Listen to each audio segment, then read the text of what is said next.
కరుడు ఎవరో తెలియకపోతే కలికి సినిమాలో చూపించిన వాడే కరుడు. మనం ఏం చేస్తాం? సినిమా వాళ్ళు ఏం చూపిస్తే అది. మొత్తం భారతంలో ఉన్నది వేరు, అందులో చూపించింది వేరు. అశ్వత్థామ కరుడు అర్జెంటుగా హీరోలు అయిపోయారు. భీముడు కృష్ణుడు అందరూ విలన్లు అయిపోయారు. ఎలా అయిపోయారో మాకు అర్థం కావట్లా. బుర్రపాడైపోతుంది.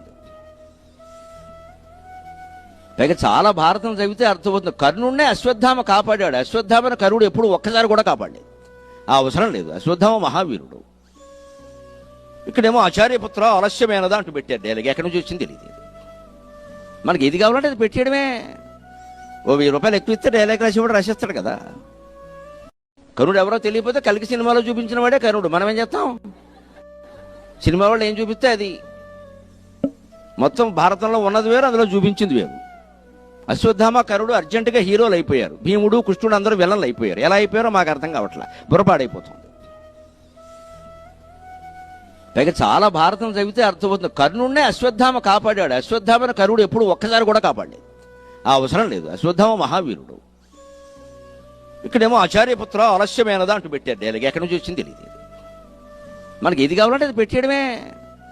ఓ 1000 రూపాయలు ఎక్కువ ఇస్తే డైలాగ్ రాసి కూడా రాసేస్తాడు కదా.